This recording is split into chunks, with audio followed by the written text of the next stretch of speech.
moment speaks not only to the growing strength and maturity of our democracy, but to the perseverance and triumph of a people's movement. A people's movement. The formation of the Congress for Democratic Change was a pivotal moment in the course of our political dispensation.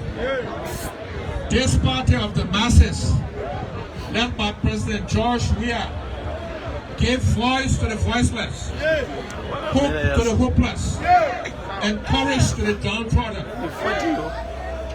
This party gave sons and daughters of low-income kids an opportunity to serve out of West Point, Yukutown, Claratown, Logantown, Zwedru, and across the nation, key ministers, commissioners, directors, representatives, senators, and a president.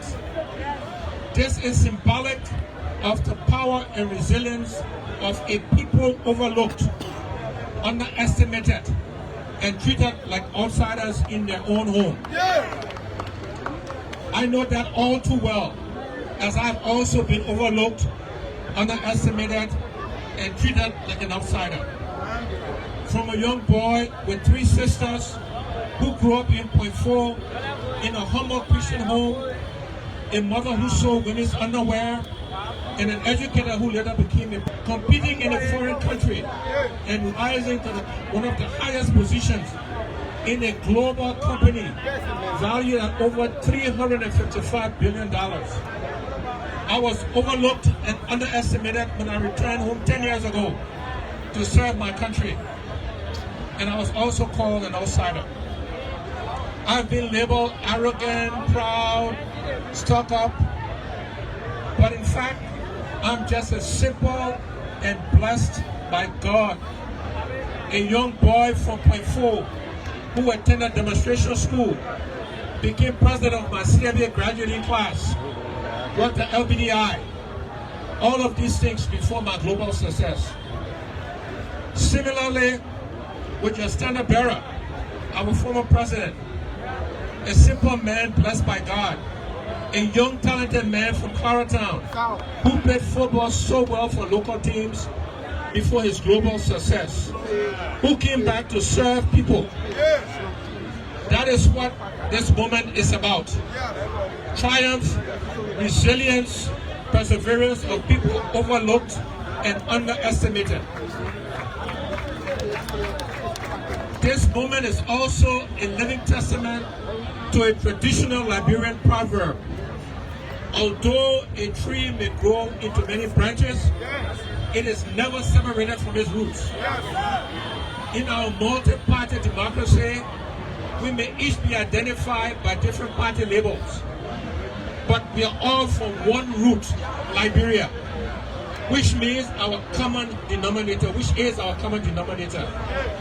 Our destinies are inseparably linked, and so our future must be built together as one people.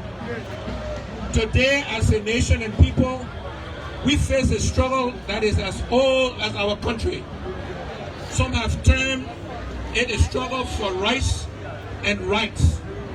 Others have named it a struggle for social justice.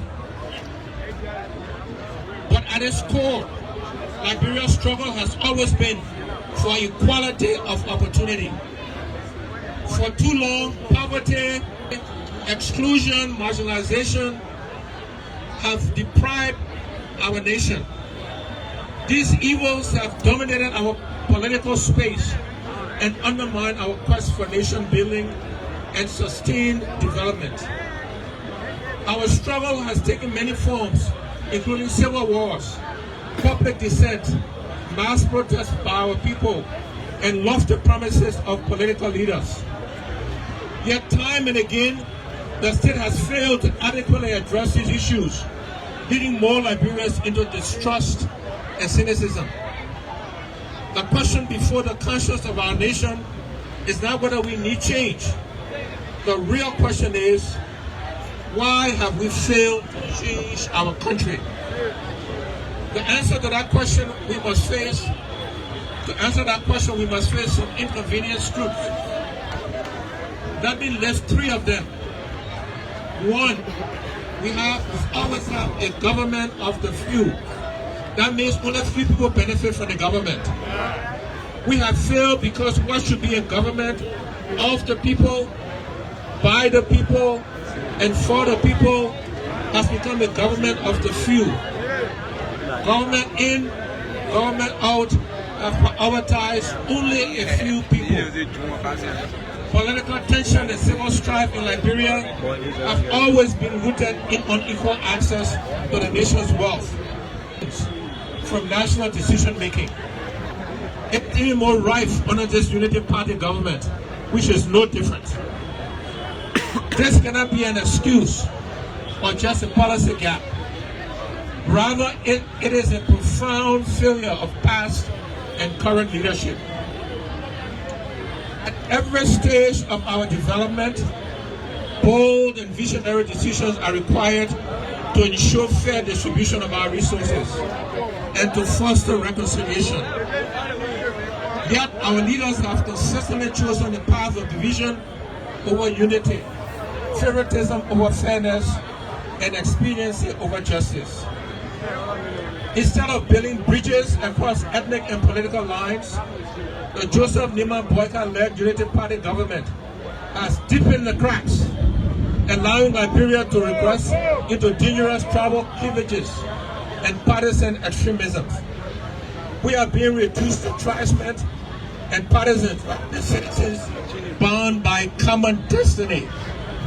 This betrayal of leadership by the Unity Party government is not acceptable. Weak institutions, the dysfunction of the Liberian state, and the continuance of bad governance are not the exclusive practice of one regime or one class of people, but it is just as prevalent even now. When institutions are weak, accountability collapses and abuse of power thrives. So, because it's starting to rain, let me end my speech by saying the following. On behalf of the ANC, I want to congratulate the CDC for your 22 years of this movement. I want to thank you for the opportunity to be your keynote speaker. And unfortunately, I have to follow the former president, I have to follow Bucky Roy. You didn't really stand to my support. But we as Liberians need to unite. We as Liberians need to work as one people. That's the only way we can change our country. Dividing us by tribe, by ethnicity, by geography will not solve Liberia. Let me leave you with a Liberia I think we should aspire to. You know we all eat rice, right? We all should have the same right to put our hand in the bowl of rice called Liberia. We don't choose our tribe. We don't choose our religion, we don't choose our gender.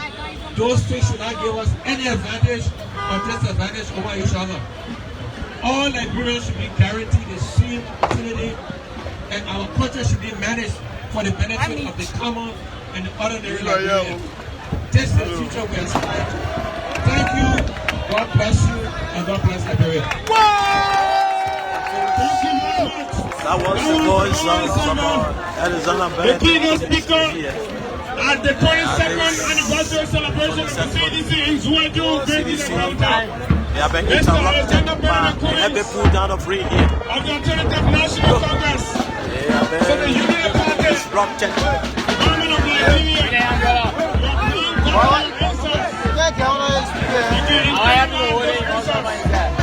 the program is not over yet. The winners of the different competition I was here before today, the first economy, the kids were in the public, the men are here, the prize money are here, the trophies are also here. Thank you, Nigeria. Thank you, Liberia. It has been 22 years of political resistance. 22 years of defying the odds. 22 years of lifting the voices of the marginalized. the children of the slum dwellers. For the 2 years, the CDC have stood in the struggle to lift your voice. We will now turn the microphone over to former Superintendent Kafale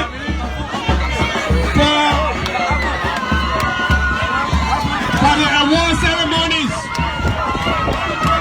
My name is Abu M. Sharif. It has been a great thing being here with you in Zwedru City. I want to thank you all, and I want to thank you so kindly. God bless Liberia, and God bless all of us. Thank you.